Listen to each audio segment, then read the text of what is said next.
Bon. Du coup, on tenait quand même à remercier l'association de nous avoir permis de prendre la parole sur le groupe de parole.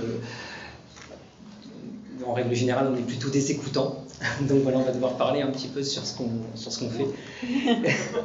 Et je remercie aussi Martine Duboc sur la chaleur des propos. Et la chaleur des propos que vous avez tenus par rapport aux parents. Et je crois que ça reflète vraiment un petit peu le chemin que l'on prend pour accompagner ses parents. Donc je me présente, Aude Fréville-Girard, je suis éducatrice spécialisée et je suis aussi formée en thérapie à la relation d'aide avec comme support l'analyse transactionnelle. Je suis aussi dans le cadre du soutien à la parentalité, animatrice du groupe de parole de parents. Donc Rachid Adouli, j'ai une formation initiale d'éducateur spécialisé, j'ai une formation aussi en thérapie familiale et en pratique systémique. Et du coup, je travaille dans le service de soutien à la parentalité et j'interviens en qualité d'animateur dans le groupe de parole de parents. Donc, le groupe de parents. Le groupe de parents existe déjà depuis 2002. Il n'est pas tout jeune. Il a comme objectif donc d'accueillir des parents dont les enfants sont placés à la maison d'enfants, que ce soit un placement classique, un placement à domicile. Nous pouvons aussi accueillir des parents d'autres institutions. Le groupe fonctionne à raison de 2 fois par mois et nous avons en général 6 à 8 participants. Nous avons volontairement choisi un jour fixe, c'est-à-dire que pour le groupe de parole, nous intervenons le mardi, nous avons choisi ce jour-là, le mardi, de 14h à 15h30. En général, les parents sont là bien avant et repartent bien après, ce qui est plutôt positif pour nous. Le groupe ne fonctionne pas pendant les vacances scolaires et volontairement, nous avons décidé de ne prendre aucune note lors des échanges avec les parents. Nous avons la chance d'avoir des locaux tout à fait adaptés pour accueillir les parents. Pour ceux qui connaissent, nous sommes dans les locaux de l'association Étape. Enfin, c'est un lieu tout à fait chaleureux, et c'est ce que nous souhaitions d'ailleurs. Et quand nous accueillons les parents, nous aménageons donc la salle de façon à ce qu'elle soit très agréable pour accueillir donc tous ces parents. Nous les accueillons bien sûr avec thé, café, boissons, pâtisserie, etc. Et nous aménageons la salle en forme de cercle, avec une toute petite table basse qui permet à ce que l'échange soit plus chaleureux, à ce qu'on soit vraiment... En fait, ce qu'on recherche, c'est que chacun puisse se voir facilement. On n'est pas à tourner la tête à droite, à gauche, pour arriver à voir le parent. Bien sûr, ce qu'on recherche, c'est de mettre le parent à l'aise. Et cela commence à partir du moment où le parent sonne à l'interphone. Pour préciser qu'il est bien arrivé.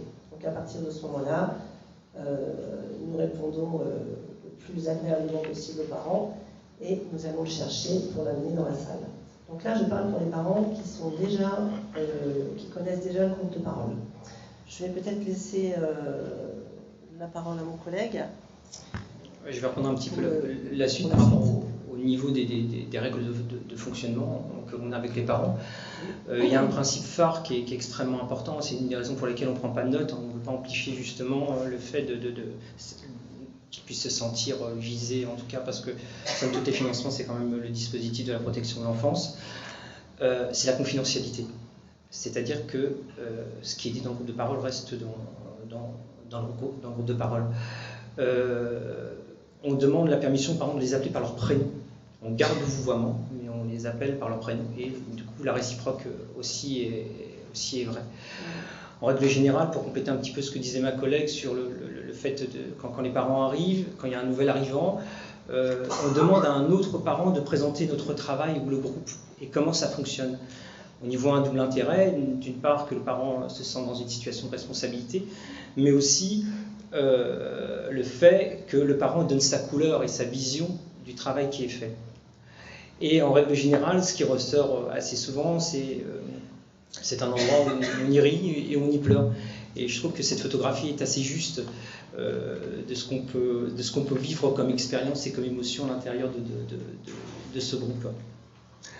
Il y a quelque chose qui, au niveau toujours des règles, des règles, ou en tout cas du fonctionnement, quelque chose qui nous est extrêmement cher, et c'est vrai que notre service nous a toujours suivis par rapport à ça. On est extrêmement rigoureux, on fait extrêmement attention à être très très souple avec les parents. C'est-à-dire qu'on essaie de se dégager un petit peu de la formalisation. À titre d'exemple, si un parent doit ou peut, un parent peut arriver en retard, c'est pas gênant. Un parent, s'il a seulement une demi-heure ou 20 minutes pour participer au groupe, eh ben, il peut venir. S'il a envie de laisser son portable ouvert, eh ben, on le laisse. Et tout ça, c'est pas antinomique avec le fonctionnement. Il y a, dans les locaux d'État, plus on a la chance, il y a un petit jardin. Si un des parents veut se lever et aller fumer une cigarette, il y va. Pour nous, c'est pas gênant, au contraire. C'est vraiment l'idée derrière que le parent s'approprie le lieu, qu'il se sente à l'aise. Toujours dans cette idée, et puis ça fait aussi un petit peu écho à ce que disait M. Boucher sur la question peut-être de la dépendance et peut-être d'aller un peu chercher les parents. On peut partir lorsqu'on sent un désir chez un parent de venir. Puis je vous renvoie tout à chacun qui irait dans un groupe avec des personnes qu'on ne connaît pas pour parler un peu de son intimité. Donc on sent pertinemment que c'est quand même quelque chose de difficile. On peut proposer aux parents d'aller le chercher chez lui, de le raccompagner chez lui. Pour nous, c'est extrêmement important. Et ça fait quoi un peu à ce côté de la dépendance? Moi, je me dis, peut-être dans les parcours un peu de vie difficiles qu'ont les personnes qu'on accueille, voilà, puisqu'on n'a pas été suffisamment dépendant, on peut se recréer d'autres dépendances, qui soient dépendants peut-être un petit peu au groupe de parole et qu'on retravaille quelque chose autour de cette question, ça ne me gêne pas du tout.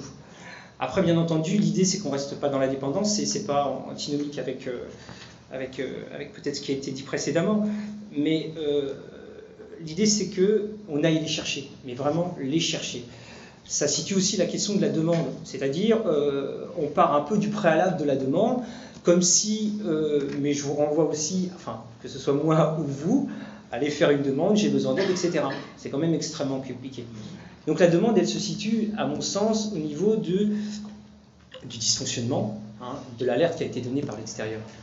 Et à travers cette non-demande, on perçoit quand même une demande. Donc, moi, j'hésite pas en tout cas, on n'hésite pas à aller les chercher. Et s'il faut aller les chercher, les raccompagner, eh ben, c'est pas gênant. Après, l'idée, bien sûr, c'est que ce soit évolutif, et puis que peut-être les chercher une fois, la deuxième fois, on les raccompagne seulement, etc. Et c'est vrai que par rapport à ça, on les trouve extrêmement courageux. Donc ça, je tiens à le signaler. Je voudrais évoquer aussi, quand on a démarré le groupe de parole de parents, en fait, on était parti en choisissant des thèmes. On demandait aux parents au début est-ce qu'il y a des thèmes qui vous intéressent, et comme ça, à la prochaine séance, on pourra évoquer le thème dont on avait décidé. Donc on a fonctionné un petit peu comme ça, et puis on s'est aperçu rapidement que parfois, les parents arrivaient, il y avait effectivement un thème, oui, mais le parent était tellement mal que ce moment-là, si on avait abordé effectivement le thème dit, le parent il repartait avec son mal-être. On a donc décidé de ne plus mettre de thème, et le parent donc arrive avec ce qu'il a à déposer au moment où il a envie de le déposer, et du coup on lui permet de le faire à ce moment-là. Et je pense que ça, c'est aussi respecter le parent, être à l'écoute de sa difficulté, lui permettre à ce moment-là de pouvoir dire ce qu'il a envie de dire et pouvoir le partager avec les autres. Et ce partage qu'il a avec les autres, il est énormément soutenu du coup par le groupe, qui du coup soutient la parole de l'autre.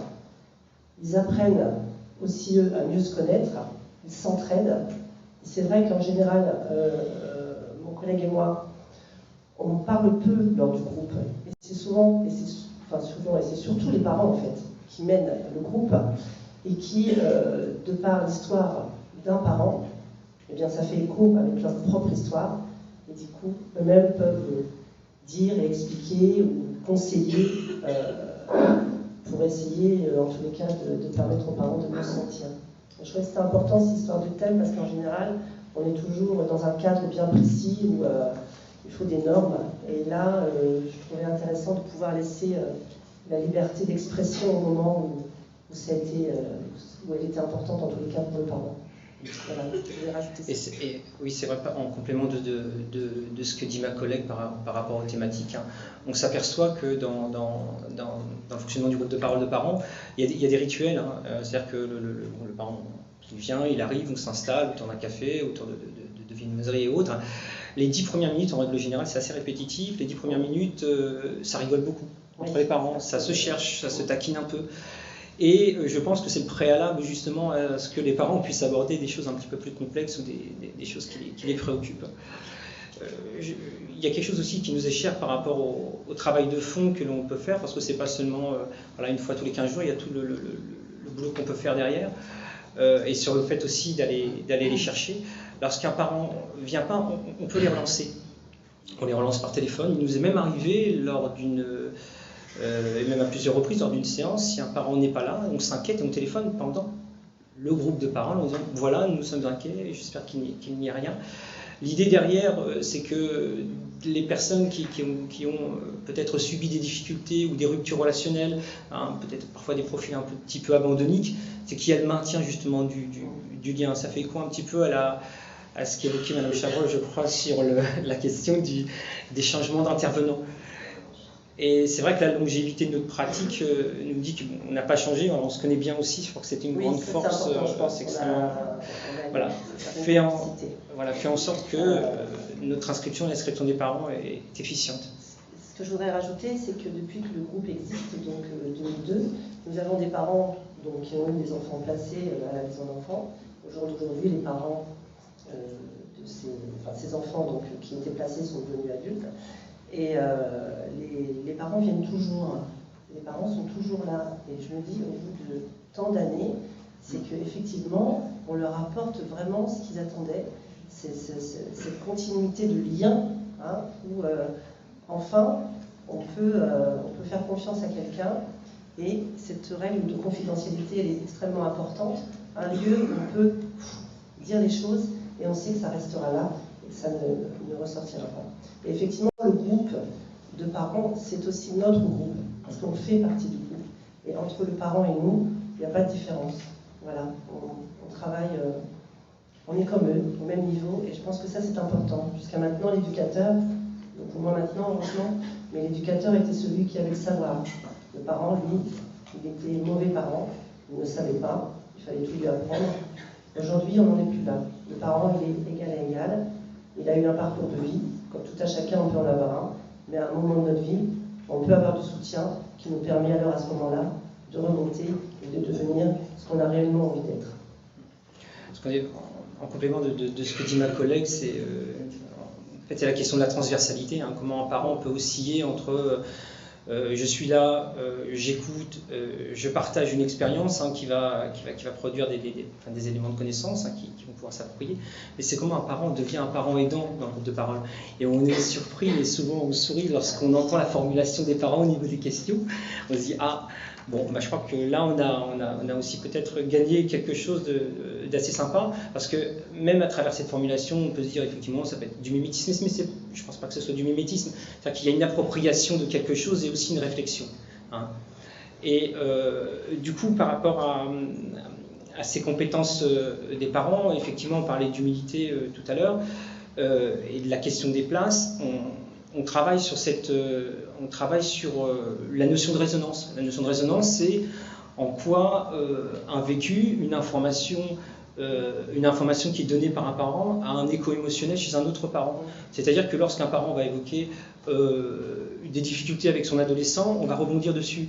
À titre d'exemple, voilà, on sent bien que Madame Untel a évoqué ses difficultés avec son adolescent, on voit bien que monsieur, ça vous interpelle, hein, ça vous parle. En quoi ça vous parle? Vous voyez, c'est vraiment là-dessus. On est très très attentif à la fois à l'oralité, mais pas seulement à l'oralité. C'est-à-dire que la question de la résonance, c'est l'émotion qui est véhiculée. Et comme disait ma collègue, on n'est pas deux animateurs qui animent un groupe, nous sommes et nous prenons le parti de ça. Et je suis très très clair sur cette question-là, nous faisons partie intégrante du groupe. C'est-à-dire que nous acceptons aussi que l'on puisse traverser certaines choses, certaines émotions, et puis cette longévité du groupe me dit que j'ai pas été trop abîmé par ça, bien au contraire, je crois que ça m'a enrichi, et je trouvais ça assez drôle, et c'est dommage parce qu'il y avait un parent qui devait témoigner aujourd'hui et être avec nous, mais elle a dû accompagner sa fille aux urgences. Et elle nous renvoyait le fait par rapport à cette question des émotions, hein, qu'on essaye aussi de travailler. Elle nous disait, on voit bien que quand on dit quelque chose de grave, votre visage il change. Et oui, donc ça va aussi puiser à ce que je suis, et aussi à ce que je vis aussi actuellement. On s'appuie pas mal là-dessus. Et par rapport à ce travail des émotions, on utilise une technique qui s'appelle la circularité, hein, on les invite à s'exprimer sur l'autre parent. Hein. Voilà. Qu'est-ce que vous en pensez de ce qui vient d'être dit? Qu'est-ce que vous auriez fait à la place de Madame Intel si vous étiez... Voilà, comment vous auriez géré la situation? Est-ce que vous l'avez déjà vécu? Voyez. Et ça, c'est extrêmement important. Donc, on n'est pas dans alors, c'est pas facile, il faut se l'avouer. On évite de donner des conseils, même si c'est pas... Parfois, on a très envie, mais c'est vrai qu'on n'impose pas non plus la parole. On sent aussi quand le parent a envie de parler, mais il va faire des mimiques, il va s'agiter un peu, on sent qu'il en a envie. Donc là, effectivement, on fait le nécessaire pour lui permettre d'oser prendre la parole, parce que prendre la parole, ce n'est pas facile. D'ailleurs, on a un exercice aujourd'hui extrêmement difficile. Et on se met à la place du parent, effectivement. Parler de soi devant les autres, c'est pas simple, alors que le parent a tant à dire. Et quand il évoque la façon dont on parle de lui, c'est parfois très décevant. Hein. Quand il peut dire la façon dont les travailleurs sociaux, souvent les parents nous disent on est des parents qui ne savent pas faire, on est jugé, on est dévalorisé, on est des parents qui ne savent pas. Nous, ici, on a des parents qui sont de plus en plus forts, et c'est vrai que l'évolution du groupe nous montre qu'avec un soutien très fort, le parent, franchement, il peut évoluer et devenir vraiment quelqu'un tout à fait comme vous et moi. Et c'est moi, je suis vraiment... j'ai la niaque pour ça, je dirais, parce que je crois tellement en l'autre que je ne peux pas imaginer que l'autre ne puisse pas s'en sortir. Donc, pour moi, c'est vraiment une force que j'ai. Et c'est vrai que ce qui est intéressant dans le groupe, c'est qu'il y a des parents qui, du coup, se relèvent doucement et entraînent les autres avec eux. Bon, on a par exemple l'exemple d'une maman qui participait, par le biais du CCAS, à des ateliers cuisine. Elle a fait partager son expérience avec d'autres parents. Et du coup, elle a proposé à une maman qui semblait aussi intéressée, mais se présenter devant une institution, on sait que c'est difficile. Cette maman a proposé donc à cette autre maman de l'accompagner et lui dire écoute, si tu veux participer aux ateliers, on te donne rendez-vous tel jour à telle heure et je t'emmènerai, tu pourras voir commencer, rencontrer, t'inscrire, etc. Et du coup, ça s'est fait. Et ça fait des années que ces deux personnes, du coup, sont dans les ateliers cuisine et se voient à l'extérieur. Du coup, ça a créé un lien social, une amitié. Elles se téléphonent. En général, quand il y en a une qui arrive au groupe, si l'autre n'est pas là, elle nous dit oui, elle va arriver, ne vous inquiétez pas. Voilà. Et on a trouvé ça super parce qu'en fait, voilà, elle a été moteur. Pour elle, ça la valorise parce que voilà, elle est arrivée aussi à faire un travail de son côté. Et franchement, c'est vraiment ce qui ressort du groupe des parents de parents actuellement. Cette envie de vouloir aider l'autre. Et du coup, les parents, voilà, ils se sont valorisés. Et enfin, on nous reconnaît en tant que tel. Enfin, on est capable de faire des choses. On nous regarde autrement. Voilà, c'est important. Pour compléter, tout à l'heure, je souriais quand ma collègue parlait sur les liens. Effectivement, c'est un lien social. Hein, mais, parfois, c'est la seule sortie. On a pu constater que c'était la seule sortie pour certains parents. Hein, oui. Le seul lieu social. Et je souriais aussi parce qu'il y a des couples qui sont formés. On n'en a pas eu beaucoup, on en a eu deux. Je trouvais ça plutôt assez drôle. Bien sûr, le groupe est mixte. Donc parfois, on a des surprises. Bon, à la limite, pourquoi pas. Mais c'était aussi... il ne fallait pas trop dévier, il fallait faire attention, mais néanmoins, c'était aussi agréable. Pour compléter, du coup, ce que tu disais sur la question de la reconnaissance, ça fait aussi un petit peu écho sur ce qui a été dit précédemment par les différents intervenants. Effectivement, c'est inscrit dans la loi, c'est inscrit peut-être dans les projets éducatifs, etc. Et nous, effectivement, aussi, on l'a inscrit dans notre ligne de conduite, c'est qu'on s'aperçoit, et je vais partir non pas d'abord des institutions, mais d'abord des familles, des personnes. Et on s'aperçoit que les parents que l'on a sont d'abord stigmatisés aussi par leur propre famille. Et c'est vraiment dommage que le parent n'ait pas pu venir aujourd'hui, mais elle expliquait très bien la façon dont sa propre mère était dans la négation, sa propre mère était dans la disqualification. Et elle disait, lorsqu'on évoquait avec elle sa propre situation, elle disait, mais mon frère ne veut plus me parler parce que j'ai mes enfants qui sont placés. Ma mère me dit que je suis bon à rien. Vous voyez, sur cette question de la reconnaissance, il y a ce passage dans leur propre famille qui est assez difficile à vivre pour les parents. Et je le complète aussi, sans être polémiste et sans faire comment dirais-je, de disqualification, mais ça fait écho à ce que disait Martine Duboc sur le être avec et non pas contre, c'est marcher ensemble, c'est qu'on s'aperçoit que dans les institutions, les familles évoluent, et parfois dans différents dispositifs, ça peut être la protection de l'enfance, ça peut être le soin, ça peut être autre chose. Il y a une vision partielle, et nous-mêmes avons une vision partielle. Chaque institution a une vision partielle. Cette vision, elle est déterminée par le cadre de référence de chaque institution. Et nous, du coup, on essaie de se dégager de ces visions-là, de la vision de la famille, de la personne, de la vision de l'institution, en travaillant sur la personne, sur ce qu'elle souhaite, sur ses projections, qu'est-ce qu'elle a envie d'être. Et ça, c'est vraiment un pilier pour nous, parce que du coup, on travaille un peu sur ces deux axes-là. C'est-à-dire que quand les parents arrivent, ma mère m'a dit que, mais oui, mais vous savez, alors je caricature, j'amplifie un petit peu le trait, et je ne veux pas faire d'ombrage à qui que ce soit, mais telle personne m'a dit que l'institution, mais oui, mais tel éducateur m'a dit que, voilà, mais vous, qu'est-ce que vous en pensez de ce que vous dites ? Monsieur, madame, vous entendez madame un tel qui dit que l'institution, elle a dit ça sur elle. Qu'est-ce que vous en pensez ? Qu'est-ce que ça vous fait ? Qu'est-ce que vous auriez aimé qu'elle dise, cette personne-là ? En quoi ? Vous voyez, donc du coup, il y a à la fois le sens que peut avoir la parole de l'institution sur la personne, mais aussi qu'est-ce que la personne en fait. Et donc ça rejoint un petit peu ce qui était dit précédemment sur la question de la reconnaissance. Alors pour moi, ce n'est pas un vain mot, et cette reconnaissance-là, on valide le souhait, le désir de la personne pour aller un petit peu plus de l'avant, pour avancer. Donc ça, c'est vraiment un aspect qui nous est extrêmement cher. C'est vrai aussi que souvent les parents, ce qui m'importe aussi beaucoup, c'est souvent l'enfant est confié donc aux éducateurs, et moi je me dis toujours que les personnes qui connaissent le mieux leurs enfants sont quand même les parents, qui sont effectivement, ils entendent ce que peuvent dire les éducateurs par rapport à leurs enfants, mais lors de groupe, quand les parents échangent, ils revendiquent le fait qu'ils sont parents, mais que parfois leur place, elle est disqualifiée, et qu'on fait à leur place des choses qu'ils aimeraient faire. Et c'est vrai que parfois, effectivement, c'est le travail d'éducateur, parfois on fait des choses et on sent rapidement parce qu'il faut les faire, et le parent n'est pas forcément informé de ce qu'on a fait au moment où on l'a fait. Et ce qui est important, c'est de toujours replacer la place du parent. Souvent, ils nous disent on a fait ça à mon enfant, on a dit ça à mon enfant, on est allé faire ça avec mon enfant. Mais moi, j'aurais pu le faire, pourquoi on ne m'a pas proposé de le faire? Et je trouve que là, c'est important. Et un enfant en internat, eh bien, effectivement, l'éducateur est présent. Mais le parent, il est toujours là, et c'est important qu'il ait toujours sa place, le parent, et qu'on sollicite.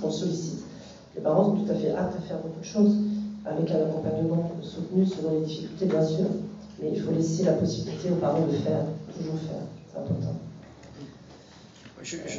J'avais envie aussi un peu sur cette question de reconnaissance. Alors on utilise aussi ce qu'on appelle la connotation positive. Hein, tout à l'heure, je crois que M. Viau parlait en citant un exemple d'un enfant qui était d'un papa alcoolique, hein, en disant voilà, il y a nécessité de protéger votre enfant. Et c'est pas du tout antinomique, mais c'est complémentaire. À notre niveau d'intervention, on va travailler sur peut-être que l'alcool a été la seule solution que le parent a trouvée. voyez-vous, et c'est pareil, que ce soit l'alcool ou un autre dysfonctionnement. Pour notre part, on part du postulat que c'est les seules solutions que les parents ont trouvées pour affronter leur adversité. Et les accidents de vie, on utilise ce terme accident de vie que je trouve assez représentatif. Et à partir de cette connotation positive, on se dégage assez naturellement de la question du jugement.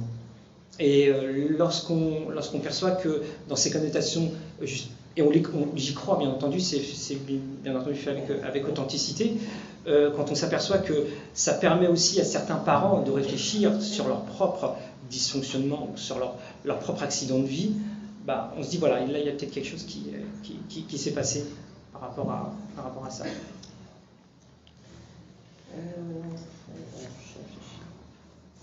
Je voulais, alors peut-être du coup, je vous lis sur parce qu'on parlait de l'alcoolisme, du coup, je peut-être prendre un exemple aussi sur la question de la demande par rapport aux parents. On avait une situation où il y avait une femme, effectivement, qui s'alcoolisait beaucoup, qui venait parfois alcoolisée, on l'acceptait aussi. Mais on a travaillé avec le groupe et ça a duré des mois et des mois et des mois sur justement la capacité qu'elle pouvait avoir ou affronter ses propres peurs pour qu'elle puisse entamer une démarche de soins. Voyez, et ça a été ce qui a été. Je cite cet exemple-là parce que c'est surtout les autres parents qui l'ont porté. Et ça, c'était vachement intéressant. En disant, mais en creusant et en recreusant, en faisant parler. Ça durait longtemps. Hein. On ne règle pas les choses comme ça de manière magique, loin de là. Hein. Et c'est pour ça que je pense que c'est important que ça s'inscrive dans le temps. Et cette personne-là finit par aller en cure. Et jamais, au grand jamais, on lui a dit, vous devez aller en cure. Jamais. On n'a jamais dit, votre alcoolisme est comme si préjudiciable ou quoi que ce soit. Et ça, j'ai trouvé que c'était extrêmement intéressant. C'est un exemple qui peut être représentatif. Ma collègue Aude aussi, je crois que c'est important qu'on soit un homme et une femme, aussi au niveau des représentations, parce qu'on peut entendre au sein du groupe. Je souris parce que j'ai déjà dans la tête des exemples qui sont assez cocasses aussi. Hein. De femmes, et Rachid est quand même plus. Et du coup, mais tous les hommes sont des salauds. Et ça, c'est intéressant. Moi, je trouve que je trouve que c'est extrêmement intéressant parce que justement, en termes de représentation, on peut aussi travailler par rapport à ça. Qui était le salaud de votre vie voyez. Mais par rapport à ça, ça a été aussi par rapport à un homme. J'ai une situation où il était avec un profil abandonnique où cet homme-là, de point, il insultait toutes les femmes. Les femmes, oui. Et on a pu travailler autour de cette question-là et remonter aussi sur le fait que sa mère l'avait abandonné, sa belle-mère l'avait abandonné. Bon, ça c'est aussi, j'ai trouvé que c'était aussi intéressant de travailler, enfin le fait que ce soit un binôme, homme-femme, et par rapport au fait que ce soit aussi une femme, ma collègue, on s'aperçoit du changement, parce que c'est assez flagrant, on a une majorité de femmes quand même qui viennent au groupe de parole, on s'aperçoit des changements physiques aussi, où les femmes prennent plus soin d'elles, etc. Je dirais ce qui fait perdurer le groupe de parole, du coup, c'est effectivement tout ce travail en amont, mais c'est aussi, nous avons la chance d'avoir la possibilité d'avoir du temps. Et ce temps, il est précieux. Et quand on accueille un parent, si on l'accueille et qu'on lui dit écoutez, je suis désolée, mais dans 5 minutes j'ai un rendez-vous, je ne peux pas vous en dire plus, on reviendra un peu plus tard, c'est pas possible. Le parent, il le sentira et on n'avancera pas. Et cette notion de temps est importante puisque du coup, quand on a un accueil de parents, eh bien, on a le temps, installez-vous, on prend une petite boisson, quelque chose, et on commence à échanger. Et là, le parent, du coup, se sent rassuré, on lui explique un peu ce qu'est le groupe de parole, et voilà. Et il a, bien sûr, c'est difficile pour lui de se dire, je vais venir à un groupe de parole et parler, mais du coup, on fait tout pour qu'il soit bien et qu'il s'y inscrive. Et en général, voilà, aujourd'hui, on est en 2015, et il a 2002, le groupe, et voilà, il perdure. Et je crois que cette relance auprès des parents est importante aussi. C'est vrai que nous, pour notre part, on a fait des affiches, on a des plaquettes, hein, on contacte les parents par téléphone. On voit un parent qu'on n'a jamais vu à la maison d'enfants, on va vers lui et voilà, on lui fait part du groupe de parole. Et il sent qu'en fait, on a besoin de lui. C'est grâce à lui qu'il existe le groupe. Alors peut-être pour conclure, Très rapidement, c'est juste les limites aussi du groupe de parole. On n'hésite pas à travailler sur la question d'une réorientation pour les personnes, c'est-à-dire les orienter soit vers le soin, soit vers le psychologue. C'est très important, c'est important de le dire parce que on connaît quand même nos limites. Donc voilà.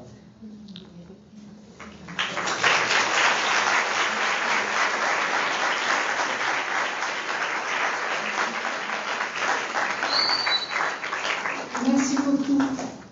Alors j'ai pris des notes et je me suis dit quels sont les ingrédients pour que ça marche, un groupe de parole là.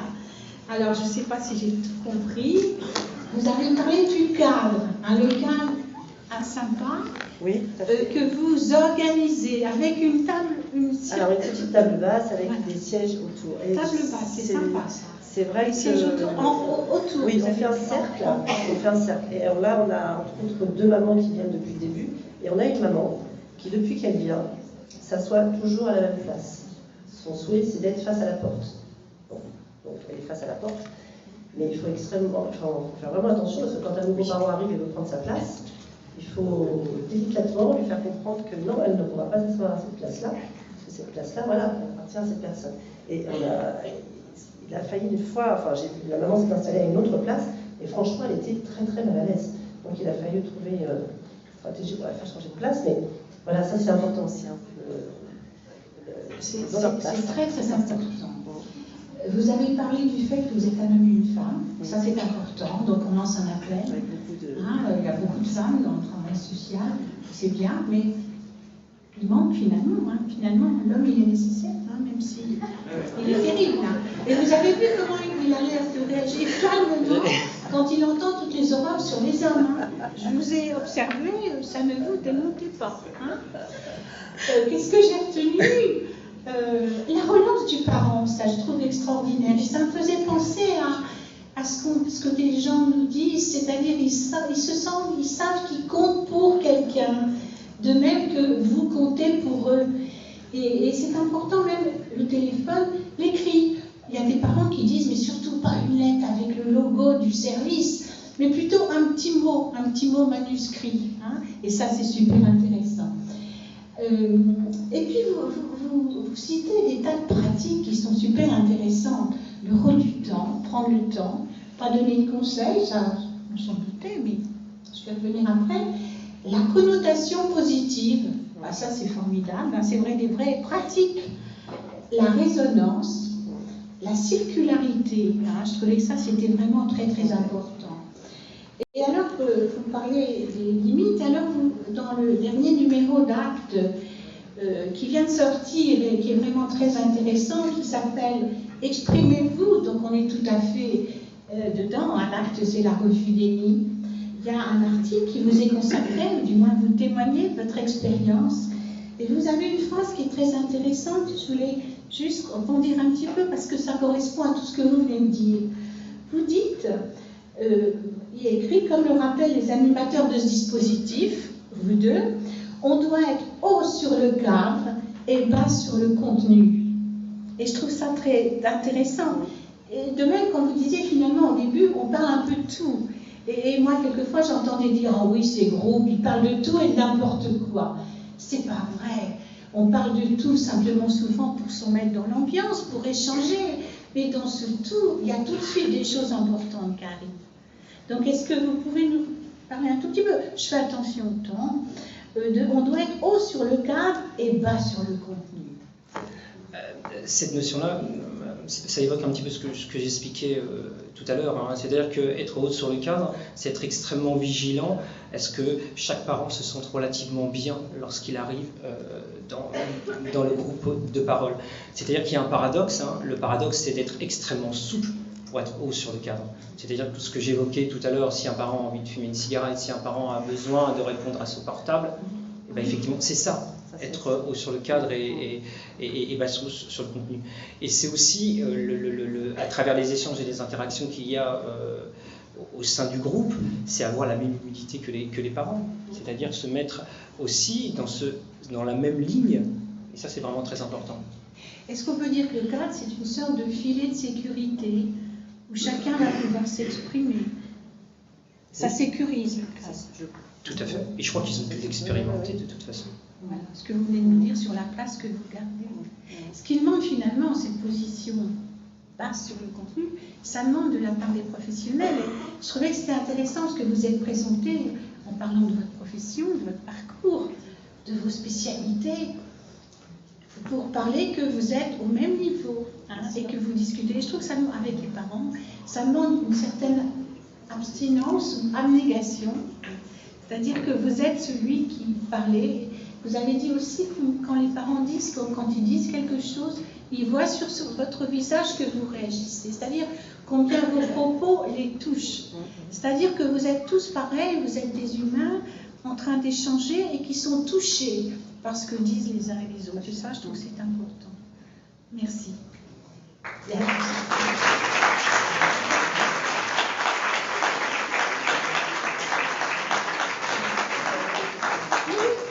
Alors, on me dit qu'on a un quart d'heure de questions. On se quitte à 12h30 pour revenir à 13h45. C'est bien. Merci. Merci beaucoup. En tout cas, merci messieurs dames de votre témoignage. J'avais une question. Oui, excusez-moi, je travaille au conseil départemental de Seine-Maritime, voilà. Bonjour à tous. J'ai osé le dire, voilà.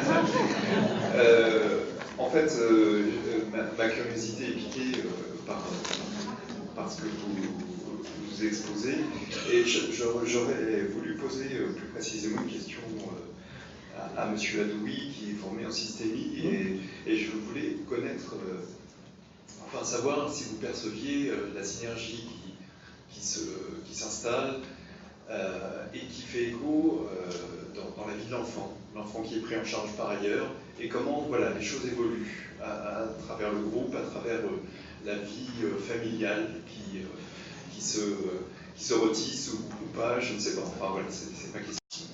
Merci. Alors effectivement, par rapport à votre question, il y a quelque chose autour du non-contrôle qui est important pour nous. C'est-à-dire, l'idée, c'est de ne pas contrôler ce qui se passe et les impacts, même s'il y a effectivement des indicateurs qui sont relativement précieux sur l'évolution de la famille, mais l'idée première n'est pas là. Par exemple, je vais vous prendre une question qu'on pose aussi aux parents, peut-être pour répondre peut-être partiellement à votre question. Lorsque un parent a des difficultés avec un enfant, ou alors avec son mari, ou avec un autre membre de sa famille, la question que je pose, c'est si c'était un autre membre de votre famille, si c'était quelqu'un d'autre, ce serait qui? Et à travers cette question, alors ça peut être un oncle, ça peut être un frère, ça peut être aussi un instituteur, comment se passaient les relations avec cet instituteur, ce frère, cet oncle, etc. Et la dernière fois que j'ai posé cette question à une mère de famille, si c'était un autre membre de votre famille, elle parlait de sa fille. Et elle me dit, ce serait ma mère, mais spontanément. Donc sa valeur, d'autant plus de valeur quand elle me répond comme ça spontanément. Et on a travaillé autour de cette question, comment c'était avec votre mère. Est-ce que dans les autres personnes du groupe, il y a eu des similitudes avec ce qu'a vécu, etc. Vous voyez, je ne sais pas si ça c'est en tout cas dans une vision systémique du fonctionnement de la personne en relation. Tout à l'heure a été évoqué, je crois que c'était Mme Chabrol, si je ne me trompe pas, sur la question de la relation. C'est-à-dire que, vous voyez, là on est bien sur la question de la relation. Et ça c'est vraiment, on est dans l'approche systémique sur cet angle-là. Mais c'est bien aussi de croiser toutes les approches. Et justement, souvent, on est surpris. On peut aller... Et c'est là où toutes les expériences des professionnels sont importantes, quelle que soit leur formation, quelle que soit leur place. Y compris, il y a des groupes aussi où les parents, vous l'avez même dit, sont co-animateurs. C'est-à-dire chacun anime à sa place. Et je crois qu'il faut utiliser toutes les ficelles qu'on a dans toutes les théories, dans les puissantes théories, bien fondées aussi. Tout à fait, d'accord, sur l'invention. Et du coup, c'est vrai qu'on a pu expérimenter pas mal de choses aussi. Bonjour, donc Roger Rousselin, ancien cadre technique et ancien professeur vacataire. Je voudrais intervenir peut-être à côté du sujet qui vous préoccupe tout de suite, mais simplement parce que je ne pourrais pas repartir frustré. Je suis frustré d'abord parce qu'on n'a pas parlé, disons, d'intervenants qui sont les bénévoles. Or, les bénévoles, au GIZ, sont quand même une population importante. Je voudrais donc souligner leur action. Et disons que je ne suis pas un professionnel de l'éducation. Pour moi, si vous voulez, les enfants, ils s'appellent, comment dirais-je, Jules, Antoine, Alexandre, etc. Ce sont des enfants que je vois toutes les semaines et avec qui je fais du soutien scolaire. Et je crois beaucoup au soutien scolaire et je me permets de dire quelques mots là-dessus. Parce que si vous voulez, le soutien scolaire, d'abord, c'est aider le collégien, le lycéen, disons, dans sa vie, disons, de tous les jours. C'est aussi, finalement, lui donner l'envie d'apprendre. Et ça, je crois que c'est très important, hein, l'envie d'apprendre et les raisons d'étudier. C'est le persuader que pour être bien dans sa tête, il doit être à l'aise dans les milieux où il est, et en particulier l'école. Parce que l'école, disons, ça mange une grande partie de sa vie. Et enfin, lui transmettre des valeurs d'humanité, de rationalité. J'insiste beaucoup là-dessus, humanité, respect de la vie, et c'est ce qu'on essaie de lui enseigner, respect de la vie humaine, hein, et respect de la nature. Et ça me paraît fondamental. Et si vous voulez, si je vous dis ceci, c'est parce que quand je suis en face de ces enfants, je vois quand ils sont mal à l'aise. C'est quand ils sont mal au collège, quand ils sont mal au lycée, ils sont perturbés parce qu'ils sont malheureux, ils ne sont pas, disons, admis par leurs collègues, et puis aussi, ils sont inquiets de leur avenir. Et je parle de l'avenir parce que finalement, dans ma vie professionnelle antérieure, j'ai été responsable d'une antenne emploi. Et j'ai vu beaucoup d'adultes qui, disons, regrettaient de ne pas avoir eu, à un moment de leur existence, un soutien pour ensuite avoir professionnellement, disons, une formation et ensuite une activité. Et ça m'a beaucoup frappé, parce que si vous voulez, on avait l'occasion dans cette antenne de faire, disons, des remarques entre l'âge de la personne et son niveau de formation. Vous savez que le niveau de formation, ça va de 6 à 1, 6 modeste, 1 majeur. Eh bien, on savait tout de suite, en faisant le produit de l'âge par le niveau de formation, quelles étaient les chances pour cette personne de trouver un emploi. Autrement dit, quand vous aviez 50 ans et que vous aviez un niveau 6, c'est-à-dire, disons, CEP, quelque chose d'assez modeste, eh bien, vous aviez un coefficient qui faisait que finalement votre probabilité de retrouver un emploi était très faible. Donc, je pense que ça, c'est très important. Et ensuite, si vous voulez, c'est important de former ces enfants et de leur donner le goût de la connaissance, parce que quand ils ne sont plus des enfants, c'est-à-dire quand ils sont, disons, parce que si vous voulez, pour moi, la vie d'une personne, c'est comme 5 doigts. Un doigt, ça représente 18 ans. On a la possibilité de vivre 90 ans. Eh bien, quand on arrive au 5e doigt, si on a eu la chance d'avoir été formé, d'avoir été accompagné, ensuite on a des activités qui sont valorisantes. Et au lieu, disons, de jouer au coup ou de faire des mots fléchés, on peut s'intéresser à d'autres activités parce qu'on a été formé à les faire. Autres activités dans tous les domaines. Hein. Je fais partie d'un groupe où finalement, il y en a un qui s'intéresse aux voitures, un autre à d'autres sujets peut-être plus valorisants. Donc finalement, hein, en résumé, l'accompagnement scolaire me paraît quelque chose de fondamental. Hein, et finalement, il ne faut pas hésiter à solliciter les bénévoles, en particulier, et insister sur ce point-là pour développer les enfants et les adultes. Merci de ce témoignage.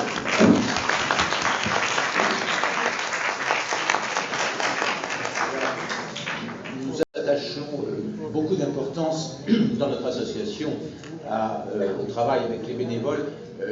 C'était le sujet d'hier soir par rapport au film Le gamin au vélo. Ce n'était pas tout à fait le sujet, mais je suis très content que vous ayez apporté ce témoignage parce que, en effet, notamment à la maison d'enfants du Havre, il y a un groupe de personnes qui, comme vous, viennent en appui et c'est très important pour, en effet, cette ouverture sur l'ensemble de la vie pour que les enfants aussi comprennent que toutes les familles ne sont pas identiques et qu'un certain nombre de possibilités de développement sont possibles. Donc c'était très important. Est-ce qu'il y a une autre question? Voilà, là-bas. Oui, bonjour. Merci pour la présentation stimulante. Juste une remarque, je voulais faire un lien entre votre intervention et celle qui a été faite juste avant. Monsieur Boucher, tout à l'heure, évoquait les dynamiques d'empowerment qui étaient souhaitées et assumées par les pouvoirs publics. Nous, on se trouve face souvent à des familles qui sont tellement carencées que cette prise de pouvoir, cette prise de responsabilité dans l'intervention éducative, elle est difficile, elle peut être douloureuse, et peut aussi conduire à des situations d'échec. Or, je voulais simplement dire qu'il me semble, vu la façon dont vous présentez le groupe de parole, que ce groupe peut être un outil justement, sinon d'empowerment, au moins d'émancipation, dans le sens où, avant de prendre le pouvoir, il faut commencer par prendre la parole. Et voilà, ça me semble être, dans ce cadre-là, un outil vraiment, vraiment intéressant.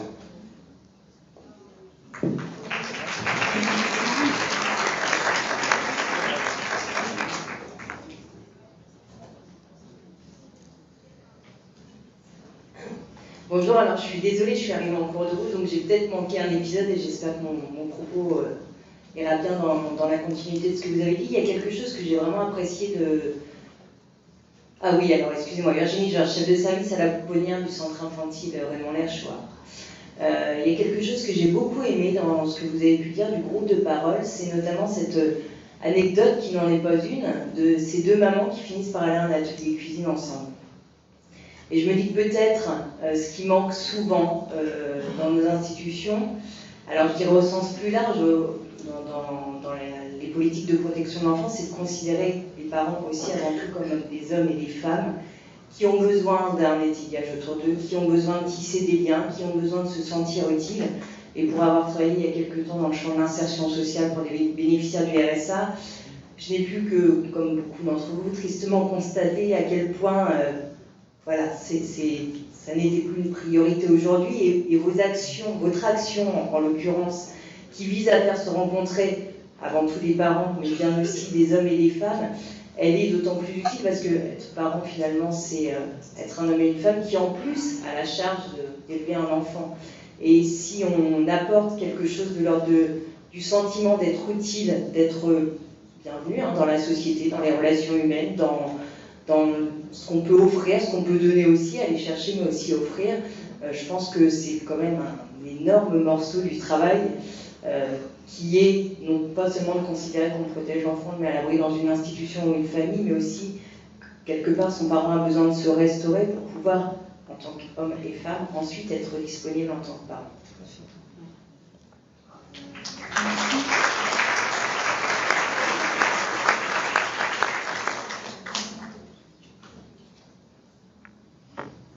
Alors je voulais juste rajouter, un petit ingrédient pour que ça fonctionne. Et je trouve que le dynamisme, la chaleur des propos des deux intervenants en sont une excellente illustration. Je voulais reprendre une phrase d'un des créateurs, d'un des lanceurs d'idées, Patrice Sipi, qui travaillait à la vie au Grand Air et qui disait: c'est toujours étonnant pour un professionnel d'avoir un sentiment fort d'appartenance à ce groupe. Ce sentiment, je l'ai ressenti quand vous parliez tous les deux. D'y éprouver du plaisir et presque des sentiments d'égalité entre tout le monde. Et je trouve que dans ces groupes, ce qui se passe, c'est qu'on a l'impression de partager quelque chose de l'humanité. C'est-à-dire qu'on n'est plus des gens qui ont fait des études, qui sont des savants. On est des gens comme les personnes avec qui nous sommes, qui nous posons des tas de questions sur comment vivre, comment tenir debout malgré l'adversité, comment prolonger. Et je trouve que c'est peut-être un des ingrédients les plus importants, mais les plus compliqués. Et qui souvent, quand on parle de groupe de parole de parents, souvent j'ai entendu, il faut qu'on fasse des formations au groupe de parole de parents. Et peut-être dans les mécanismes de résistance dont parlait ce matin M. Boucher, il y a cette notion de capacité de don et de contre-don. C'est-à-dire ce que les parents donnent, apportent, disent dans un groupe de parole, c'est reçu, mais c'est échangé, et que les professionnels doivent être capables aussi de reconnaître que ça leur ferait du bien, qu'ils prennent du plaisir. Vous l'avez tellement bien dit. Hein. Je trouve que quand on se dit, oh là là, il y a encore un groupe de parole, en plus je vous félicite parce que c'est 2 fois par mois. Là vraiment, faut le faire. Quand on y va en traînant les pieds, quand on se dit, oh là là, faut que j'y aille encore, faut mieux arrêter, c'est-à-dire qu'on n'a rien compris. Hein, donc cette notion, voilà, c'est ce que j'avais envie de dire.